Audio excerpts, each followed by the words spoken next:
Chairman, ranking members, members of the committee, thank you for inviting me to testify today. For years, we've been told by UNRWA and its supporters that the agency performs life-saving work and that its teachers offer Palestinian students an education that promotes human rights, tolerance, equality, and non-discrimination. Today, more than ever before, and I mean literally today, in light of the bombshell news reports in yesterday's Wall Street Journal, Reuters, and elsewhere, we now know this has been a lie. From these and other revelations of the past few days, we know that in Gaza, at least 12 UNRWA employees personally participated in the massacre of October 7th, which involved the murder of 1,200 Israelis, along with mass rape, torture, and mutilation. Secretary of State Blinken said yesterday, these intelligence reports are highly, highly credible. The world also learned yesterday that 1,200 UNRWA employees in Gaza are part of Hamas or Islamic Jihad, meaning actual operatives within the political and military organizations. Finally, an estimated 6,000 UNRWA employees, being half of the workforce in Gaza, have close family members in these terrorist organizations. Now, UNRWA's top donors, the United States, Germany, Britain, Canada, and many others, have just announced they're freezing funds. Now, accordingly, I've come here from Geneva to bring before the Congress our case against UNRWA.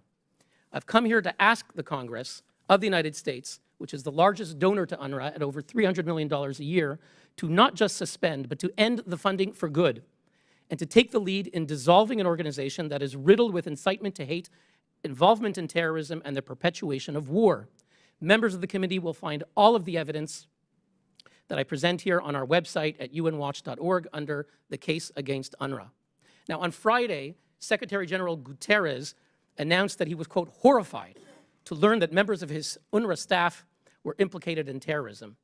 Members of the committee, I'm here to bear witness and testify that Secretary General Guterres, the head of UNRWA, Philippe Lazzarini, their predecessors, their senior colleagues, could not possibly have been shocked that UNRWA employees are implicated in terrorism. Because for the past 9 years, and Chairman Smith knows this very well because he's been on this issue and he's invited me to testify, we've been uncovering, publishing, and submitting to the UN, to UNRWA, evidence of widespread and systematic incitement to jihadi terrorism, the praise of Nazi leader Adolf Hitler, calls to slaughter Jews on the part of UNRWA teachers, school principals, and other employees. These reports range from 10 to 200 pages. For example, just in November, we sent a report on 20 teachers who celebrated the October 7th massacre.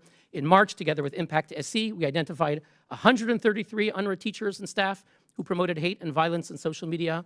In June 2022, we released a report called UNRWA's Teachers of Hate and included the following Facebook post by Elham Mansour, quote, an UNRWA teacher, quote, by Allah, anyone who can kill and slaughter any Zionist and Israeli criminal and doesn't do so doesn't deserve to live.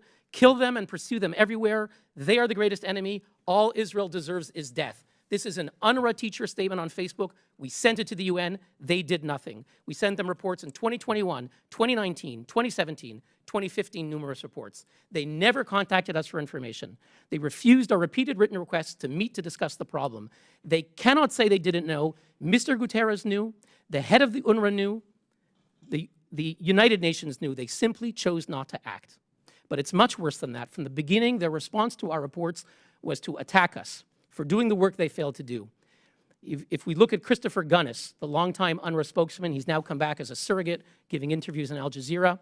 He said on Twitter the following in response to our reports, quote, appeal to journalists, please don't turn UN Watch baseless allegations about anti-Semitism into a he said, she said story. It's a non-story. Quote, UN Watch makes a fool of itself again, credibility dead in the water. Will anyone believe them again? Quote, he's interested to find out more about UN Watch's political and financial affiliations since its establishment. Can anyone advise?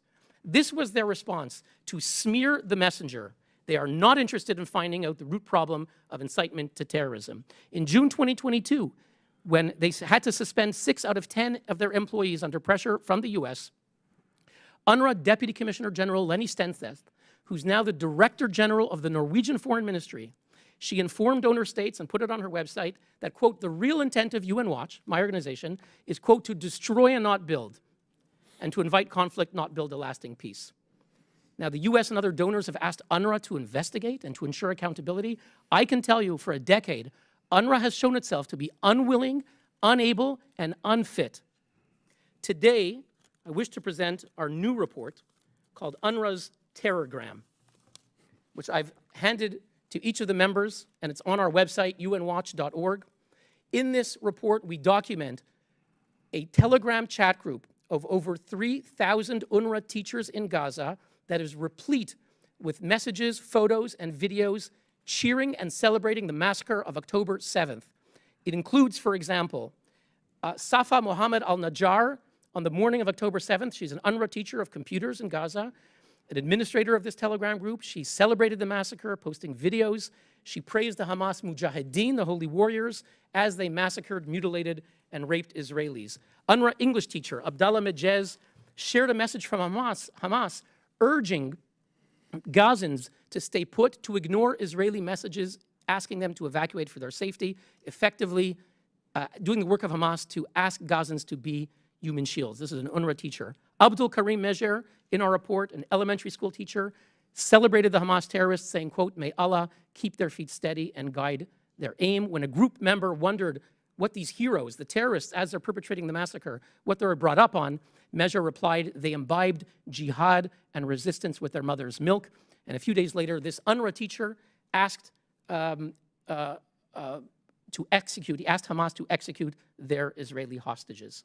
When Stefan Dujarric, the UN spokesman, was asked about our information, he replied on January 11th, quote, "I mean, UN Watch, they have a track record, and I think from our end it speaks for itself." He tried to disparage us. Just to conclude, we have massive incitement to terrorism. Prominent people have said bad apples. It's a few bad apples. We're talking about 1,200 who belong to the organization, 3,000 in this group, 6,000 whose family members belong to it. This is not a problem of bad apples. It's rotten to the core. We've talked about incitement. We've talked about acts of actual violence. And finally, let's get to the core problem. And with that, I conclude. The core problem of UNRWA, the very purpose of the agency, is to perpetuate the war of 1948, to send the message to Palestinians that the war of 1948 is not over. Don't use cement to build homes, hospitals, and schools here in Gaza. Use it to build hundreds of miles of terror tunnels, to tunnel into Israel, to invade Israel, to go back to what your homes are. That is the message of UNRWA. We should not be surprised what happened on October 7th, because that is the message that these Palestinians got for more than 70 years in UNRWA schools. UNRWA is a failure. We have to recognize what the Swiss Foreign Minister Ignazio Cassis said. This is a country historically that supports the UN. He said the following, I quote, "UNRWA has become part of the problem. It supplies the ammunition to continue the conflict. By supporting UNRWA, we keep the conflict alive. It's a perverse logic." And I'm here to say, if the United States and other governments that fund UNRWA truly care about helping Palestinians and Israelis, it's time to put an end to this perverse logic. We're asking the Congress to take the lead in dissolving this agency. Thank you very much. Thank you, Mr. Neuer.